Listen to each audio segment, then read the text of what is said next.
for this problem here, we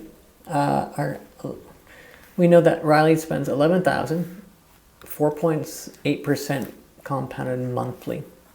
And she puts X dollars per month at the same time as she starts with 11,000 into the same investment. So after 5 years, she gets a new job. Is able to continue to increase her monthly, when she doubles her monthly income for another 8 years. So there's really like two phases to this. The first phase is she's adding X dollars per month, and the second phase is she's adding 2X per month. And then when we're done, we have to come up with this equation. Okay, so let us figure out how in the world to come up with that equation. So if I think about this, so I know, let's start beginning of year 1. Well, before we do it, let's look at this here. I know that interest is going to be 0.048 over 12. And I know that's going to be, because I've done it a bunch of times, 0.004. You can check with your calculator.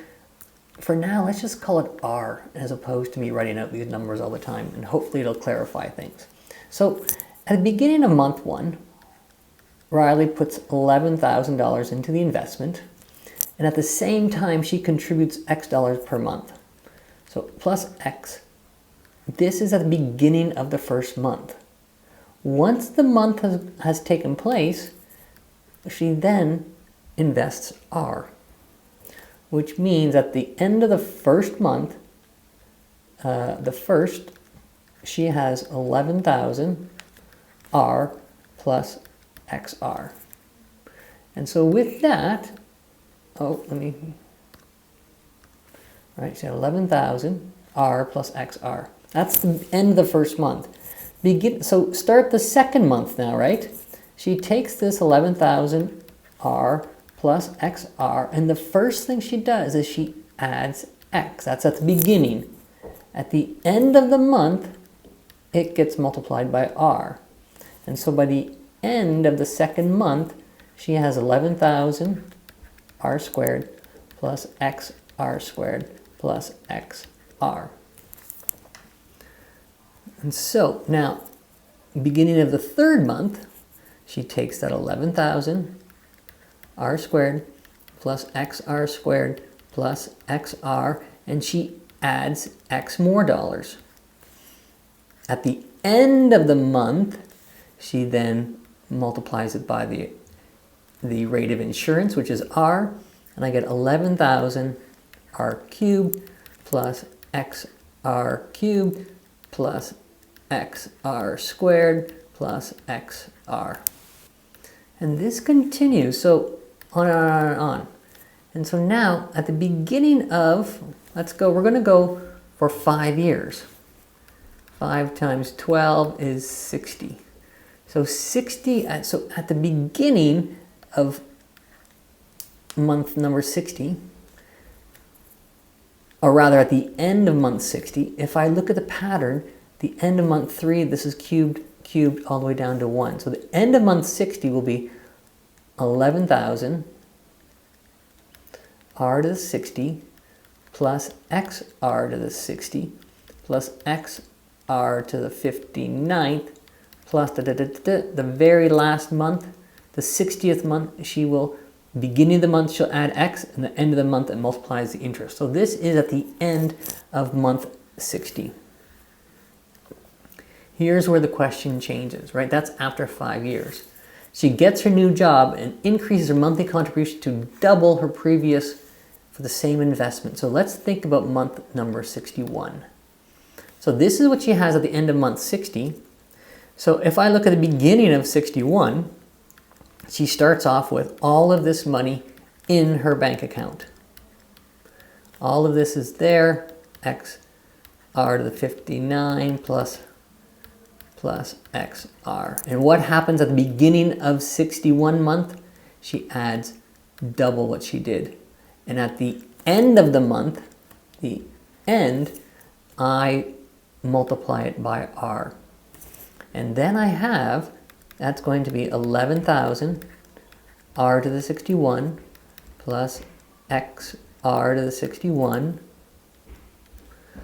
plus xr to the 60 plus, this is my transition here happening. This is going to be xr squared plus 2xr. So this is the end of month 61.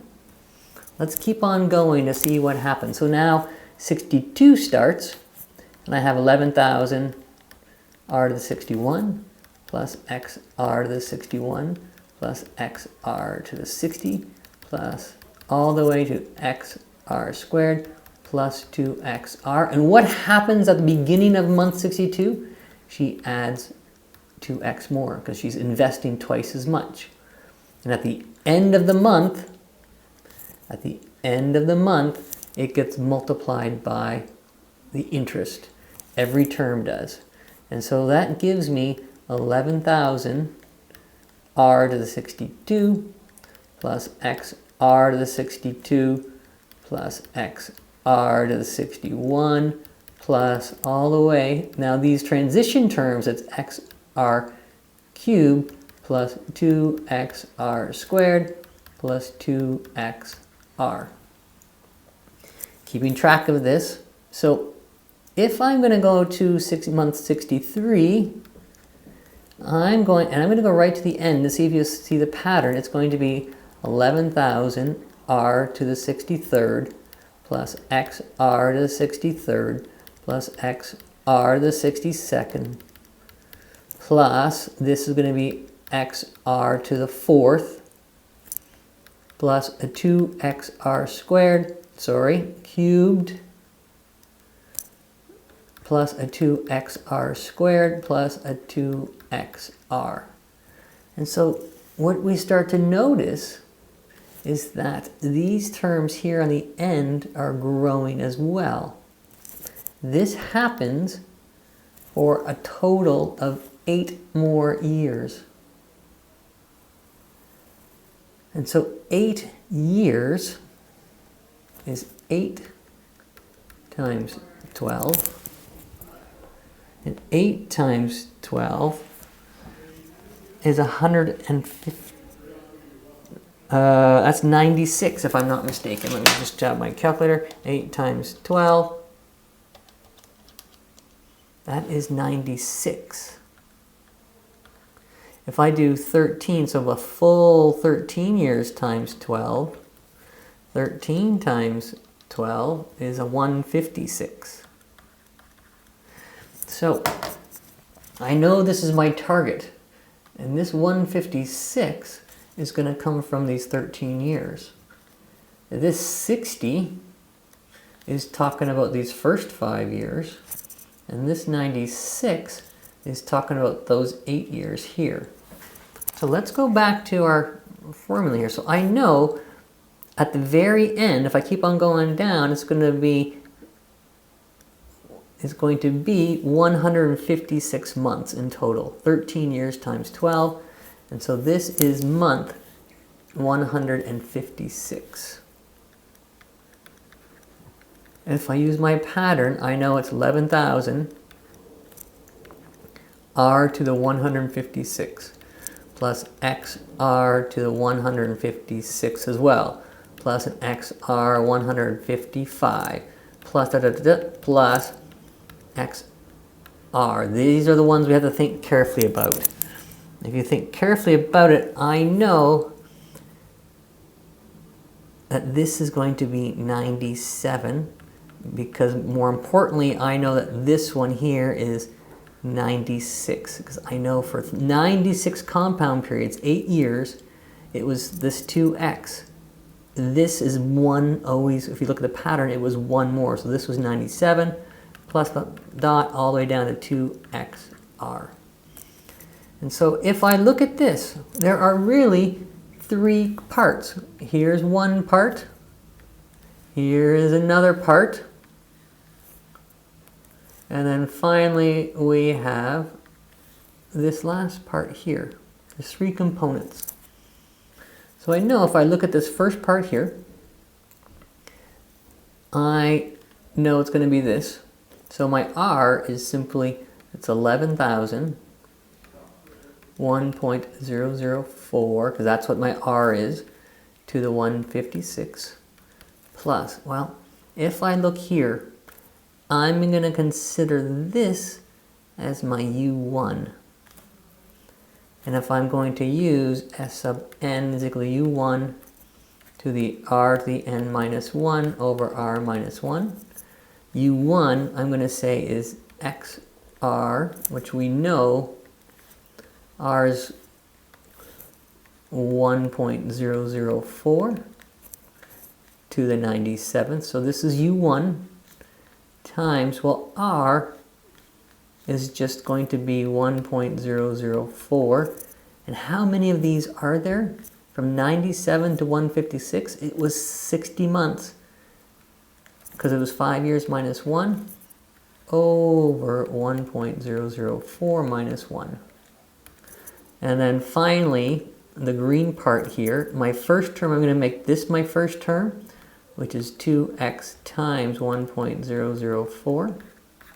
R is 1.004, and there's 96 of them, minus 1 over 1.004 minus 1. And if I come along and I expand all that, we can see this is 11,000, 1.004 to the 156, plus if I come along and actually do this calculation here, do this calculation here, and divide it by that, I will get these numbers here. The first one is going to be the 60, it's going to be 33.6.